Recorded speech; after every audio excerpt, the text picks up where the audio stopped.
Chairman Sensenbrenner, Ranking Member Scott, Mr. Gowdy, and other members of this great committee, thank you for granting me a few minutes to speak on an epidemic that quietly began in rural parts of Kentucky, West Virginia, and Virginia, one doctor at a time, and now grips every corner of our great nation in prolific fashion. As you will no doubt hear from the panelists and fellow members of the Congressional Caucus on Prescription Drug Abuse, the statistics about this problem speak volumes. In 2010, Mr. Chairman, 254 million prescriptions for opioids were filled in the U.S. That's enough painkillers to medicate every single American adult around the clock for a month. ONDCP has identified prescription drugs as the fastest growing drug problem, easily eclipsing cocaine and heroin abuse. Our military soldiers are coming back from war hooked on these pain pills. In the last 2 years, over 150 soldiers have died from overdoses. In my home state, we are losing about 82 people a month to prescription drug abuse, more than car crashes.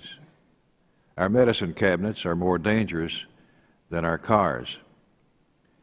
But statistics are just numbers. The four of us on this panel each have been touched in a personal way by this tragedy. In some counties in my district, Mr. Chairman, 50% of all children are living in a home without their parents, over half, in large part because of prescription drug abuse. I've met with single moms struggling to get through drug court, kids living with foster parents, unsure where their real parents are. We've lost mothers, grandfathers, police officers to this scourge. My home county sheriff, Sam Catron, community leader, personal friend, dedicated public servant, was assassinated because of his pursuit of prescription drug traffickers. A tragic loss. My field representative's nephew, a physician in my district, was shot down senselessly by a disgruntled drug abuser unable to get his fix. The most dangerous job in my district, the driver of a delivery truck, UPS, FedEx, carrying drugs by mail. I suspect my colleagues have similar stories that they would share. This epidemic touches big city movie stars and rugged mountain men, and it has to stop. We all recognize that this problem will require a coordinated, multi-pronged approach that incorporates law enforcement, treatment, education, and research. I've worked closely with Congressman Frank Wolf to stand up a leading grant program in the Department of Justice which supports state-run prescription drug monitoring programs. PDMPs monitor the sale and purchases of controlled substances, bridging the gap between legitimate medical need and potential misuse. Since 2002, we've seen the number of states with authorized PDMPs triple from 15 to 48. That's a huge accomplishment, but our work is nowhere near done. The next challenge will be facilitating the secure interstate exchange of data among these PDMPs so we can eliminate once and for all the doctor shopping which has fueled the pill pipeline around our country. In the next few weeks, I plan to introduce legislation to support the DOJ in opening up lines of communications between states. At the appropriate time, I would request that you give this bill, Mr. Chairman, your immediate consideration.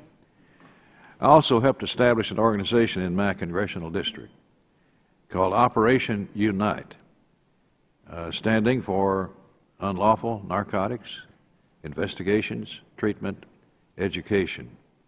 It's a bright star in our charge to empower our youth and create an anti-drug culture and knock out abuse for good. So far, on the law enforcement side of that organization, it covers some 42 counties.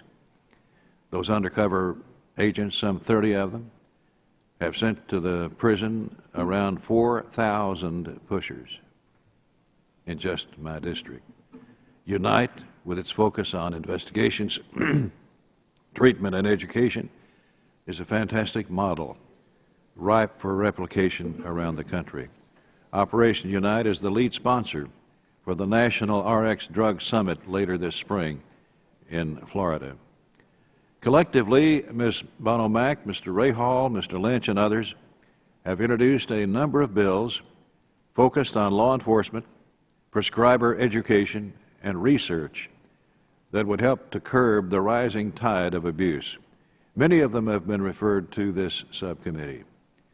While I appreciate the opportunity to elevate this issue, which continues to plague my people and communities around the country, I would much rather see your subcommittee mark up these bills, move the ball forward, and take decisive action to end this debilitating drug problem. And I stand ready, Mr. Chairman, members of the committee, willing and able to assist you in any way that you might request.